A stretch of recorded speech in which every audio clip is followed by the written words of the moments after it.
why you should hunt with a mechanical broadhead on your crossbow. That's this episode of Death by Bungee.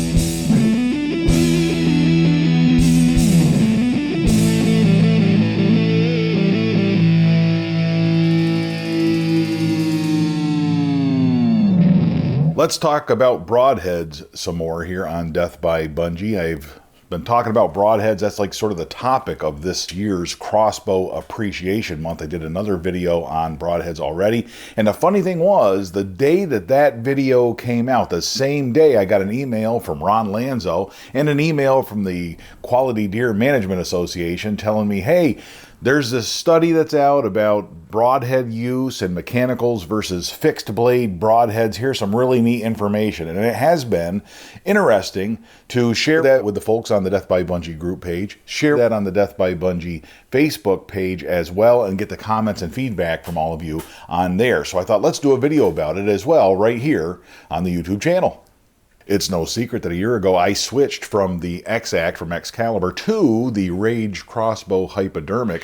I'm a mechanical guy. I like the large cutting diameter. That's what I'm all about. That's what I'm looking for with my crossbow. I don't have problems with pass-throughs. I never have any issues like that with a crossbow, and I don't really think that anybody with a modern crossbow is going to have any problems with pass-throughs on any proper shot. If you're shooting where you're supposed to be, if the arrow goes where we want it to go, we probably are not going to have problems with pass-throughs. Pass-throughs are a problem of the past. They are a thing that we don't have to worry about anymore with modern equipment on crossbows.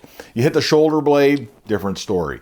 You hit somebody up front in the sternum there on a deer, it's going to be a different story perhaps, but for the most part, any modern crossbow is going to get that job done. It is a problem of the past for us crossbow hunters. Things are changing in this world, okay? And I'm going to talk about that a little bit as I go through this article and we talk about this article. But things have changed. Times have changed with mechanical broadheads. Technology changes with compound bows. Technology changes with crossbows. Holy cow, we're well over 400 feet per second. I don't think there's a manufacturer out there anymore who doesn't offer a crossbow that shoots really close to, if not over, 400 feet per second.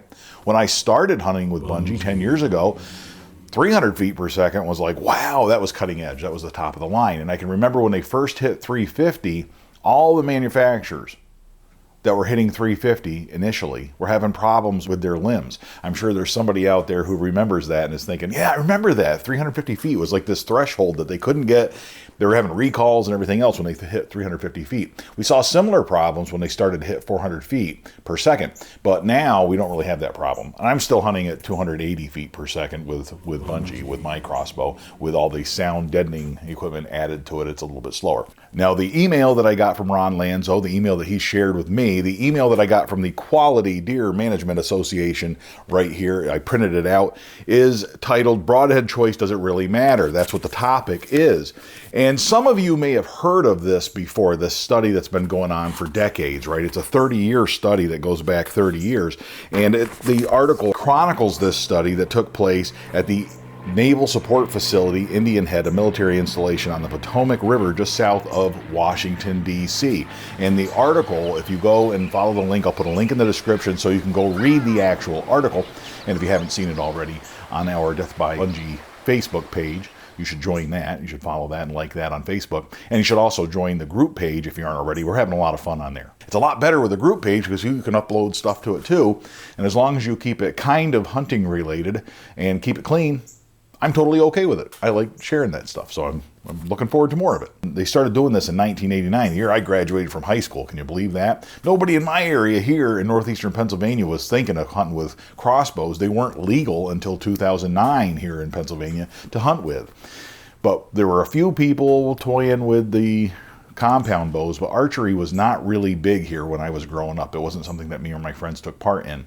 One really neat part about the study, one thing that I picked up from the article, and you might gather other information, you might find other things important in that article, but one of the things that I found important in that article was that all of the hunters who took part in this study, who hunted on these grounds, whose results are calculated in the totals, all of them had taken a bow hunter education course. So they were all at least at some basic threshold in terms of skill and ability, knowledge of their equipment. They had some basic understanding of how to hunt with bow hunting equipment. So all of them had to take that class. So it gives you pretty consistent results because they all meet that basic threshold. So we're not worried about a lot of people in this study hunting who really just had no idea what they were doing out there for the first time necessarily. They all had some exposure to bow hunting before they took part in this study. I'm going to talk about some of the results that they found, some of the statistics that were in that study and that are in that email, in that article. But I'm not going to give it all away. You really need to go read it. It's a good read.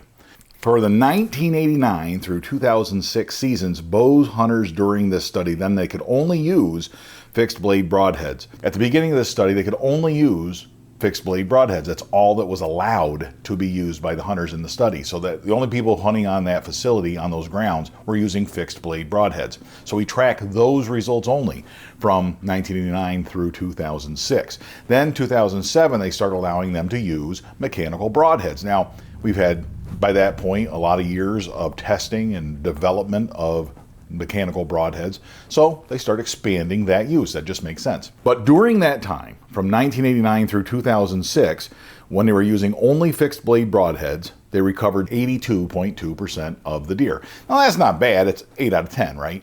For 2007 through 2018, the bow hunters who only used fixed blade broadheads recovered 83%. So the difference there is statistically insignificant, right? It's 82.2% versus 83%. It really doesn't make much difference, in other words. So across that whole period of time, and that makes sense, there isn't a lot of technological advancements in fixed blade broadheads. Now, okay, hold on. I know that technology allows the metals to be sharper today than before, but really it's a fixed blade broadhead. It's not as though they faced the same issues that mechanicals did about opening prematurely or not opening at all. Those are issues that mechanical broadheads had to overcome over the years, right? You didn't have that with fixed blade broadheads. Fixed blade broadheads, shooting those things, pretty consistent across the board, and the statistics bear that out. In other words, you're still at 82-83% recovery rate with your fixed blade broadheads from 1989 all the way up until the most recent year in this study, which was 2018, last year's season.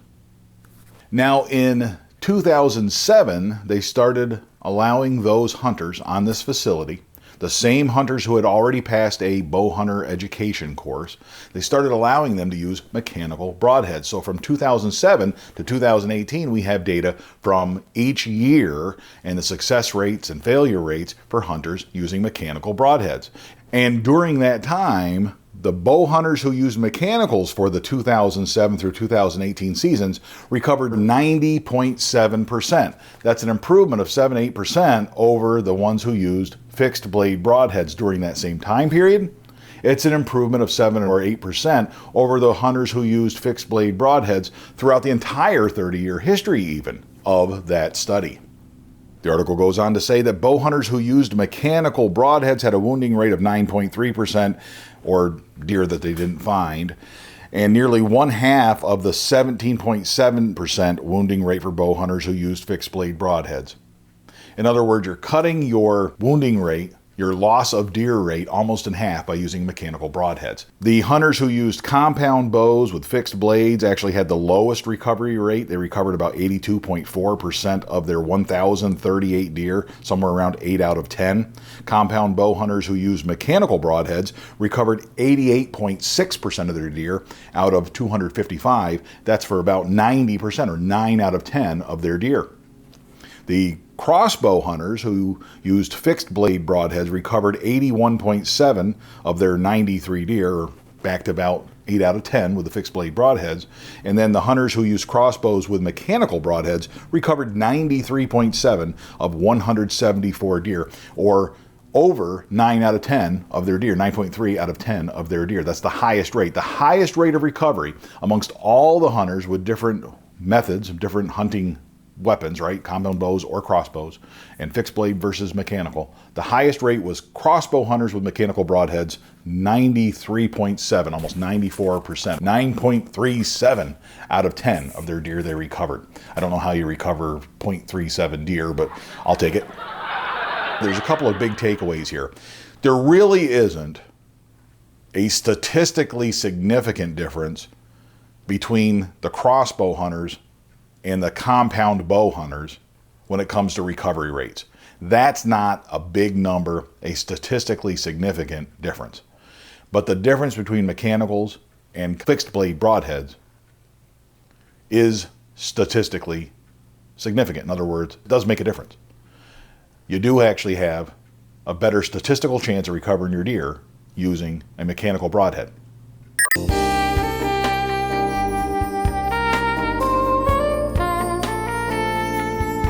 I'm just going to let you finish typing before I go on.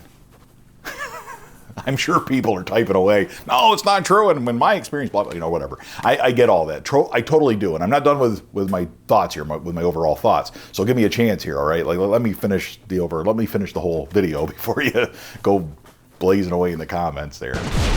Gary Rose on our Facebook page, the group page, he's going to my meet and greet here very soon, and I look forward to meeting him in person. And he also talked about this and pointed out something important. The average shot distances for the 2007 to 2018, when they were tracking actual yardage as well, for the compound bow users, averaged between 15 and 20 yards per shot. With the crossbow hunters, they're averaging like 21, 22 yards. My takeaway from this is, all of these folks are taking pretty short shots. You don't see any, the average is not skewed where people are taking 60, 70 yard shots or any of that business, right? So we're not talking about that. The average on all of these, if you want to stay close to recover 9 out of 10 of your deer, which is a great number, if you can recover 9.4, whatever of your deer, that's where I want to be, right? I'll take that any day of the week. You may not be able to do it. You're not going to recover 100% of your deer.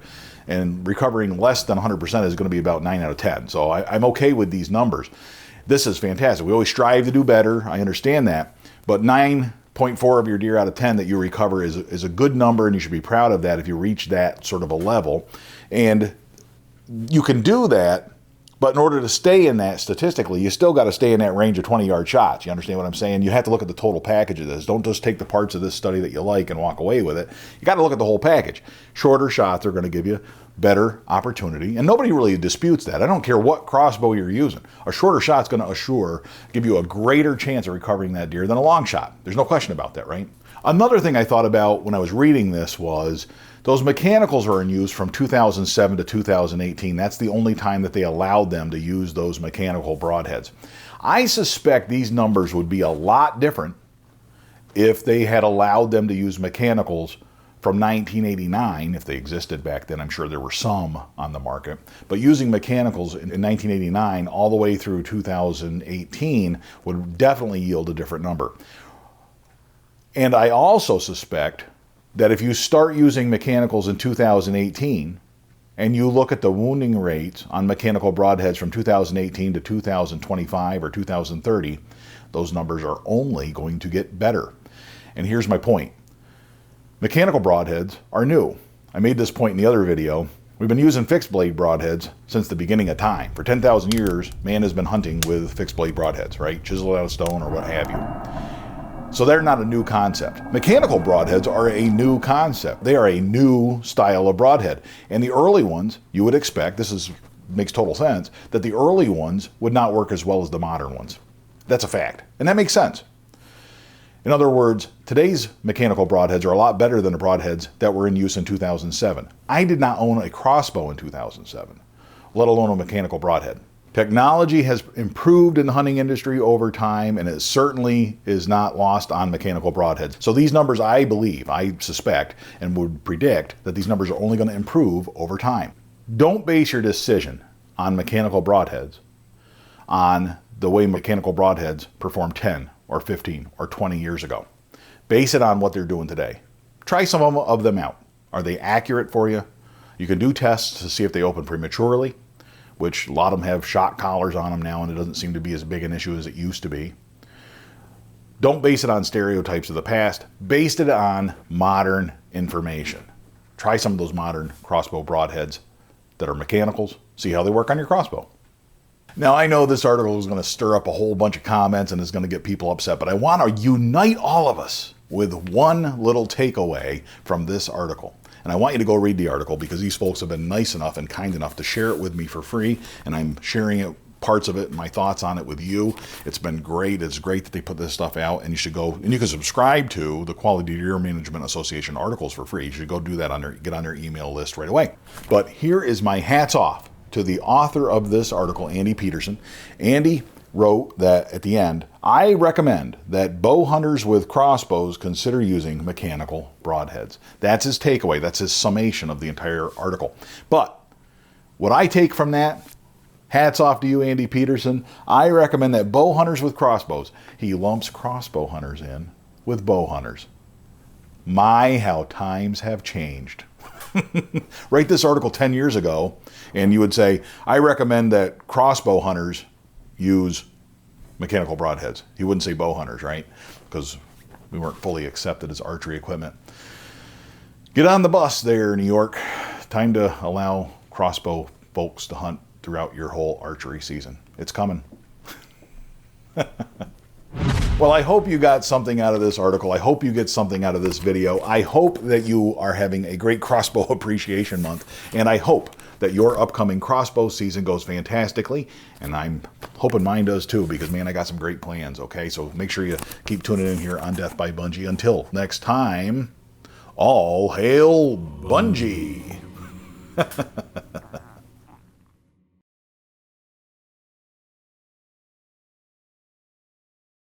I'm sitting right here. How do I look? If I'm talking like this, I'll hold my notes up. Can you see that? We need to move that way closer. See if that makes a difference. I can turn the screen around so I can see what I'm looking at here. All right, and if I'm sitting right here, you can kind of make that out. F1.4, look at the bokeh. Ooh. That does look pretty good. I think we'll leave it right there. Make sure this is recording. We'll turn this on. Let's talk about arrows here on Death by Bungie. Let's talk about specifically, no, we're going to talk about broadheads, not arrows. Turn on my light. I had this all set up. I wonder if anybody will notice the new red light. We'll see. I'll put that in the bloopers and somebody will say, yeah, I noticed it. Another swig of coffee here. Okay, let's do that at the end.